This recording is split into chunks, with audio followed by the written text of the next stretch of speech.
हर organism बहुत सारी sales से मिलकर बना है और उसमें बहुत सी स्ट्रक्चरल और बिहेवियरल कैरेक्टरिस्टिक्स होती हैं।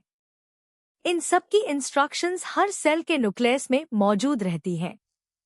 ये इन्फॉर्मेशन लंबे मॉलिक्यूल्स में रखी है, जिन्हें कहते हैं डीऑक्सीराइबोन्यूक्लिक एसिड यानी डीएनए। सेल इसी इन्फॉर्मेशन को इस्तेमाल करके पर्टिकुलर प्रोटीन्स बनाती है और यही प्रोटीन्स तय करते हैं कि कैरेक्टरिस्टिक्स कैसी होंगी।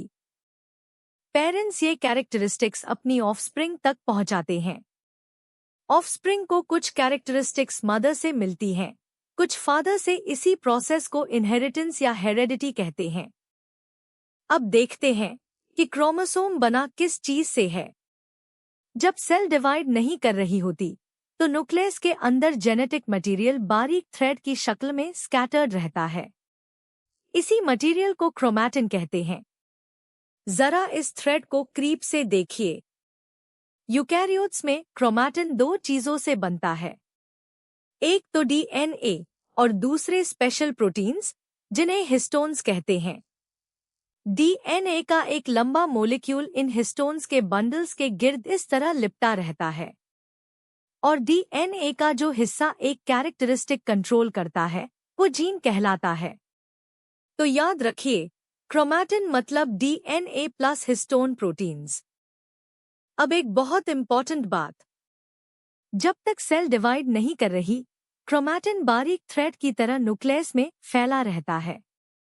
लेकिन सेल डिवीजन शुरू होते ही ये थ्रेड कॉल होने लगता है।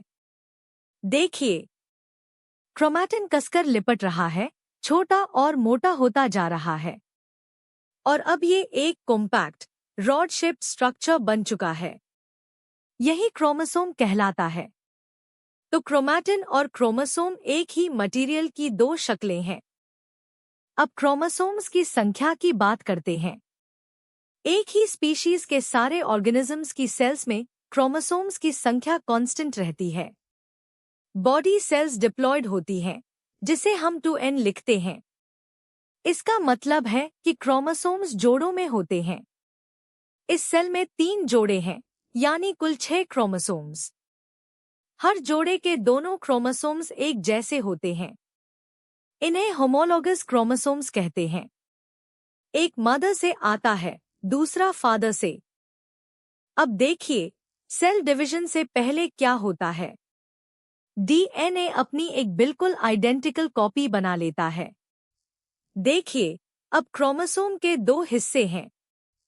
क्रोमोसोम रॉड शेप्ड है और इसके ये 2 आइडेंटिकल हाफ्स क्रोमैटिड कहलाते हैं। दोनों क्रोमैटिड्स एक पॉइंट पर आपस में जुड़े रहते हैं। इसे सेंट्रोमियर कहते हैं। सेंट्रोमियर इन्हें तब तक पकड़े रखता है जब तक सेल डिवीजन के दौरान ये सेपरेट नहीं हो जाते और हर डॉटर सेल को हर क्रोमोसोम से एक क्रोमैटिड मिलता है। इस तरह हर नई सेल को पूरी जेनेटिक इन्फॉर्मेशन मिल जाती है। अब प्रोकैरियोट्स की बात करते हैं, जैसे बैक्टीरिया।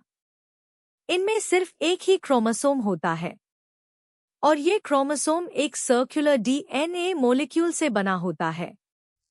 सबसे अहम बात, इसके गिर्द कोई न्यूक्लियर एनवलोप नहीं होता। ये सीधा साइटोप्लाज्म में पड़ा रहता है, जबकि यूकैरियोट्स में क्रोमोसोम्स न्यूक्लियस के अंदर एनवलोप से घिरे रहते हैं। यही सबसे बड़ा फर्क है। तो चलिए एक बार दोहरा लेते हैं।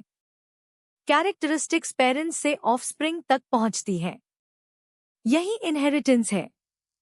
क्रोमोसोम क्रोमैटिन से बना है और क्रोमैटिन में होते हैं डीएनए और हिस्टोन प्रोटीन्स। सेल डिवीजन के वक्त क्रोमैटिन कॉइल होकर कॉम्पैक्ट क्रोमोसोम बना लेता है।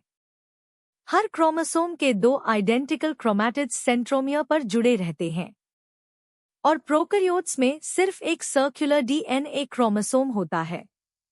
बस, स्ट्रक्चर ऑफ क्रोमोसोम आपका हो गया।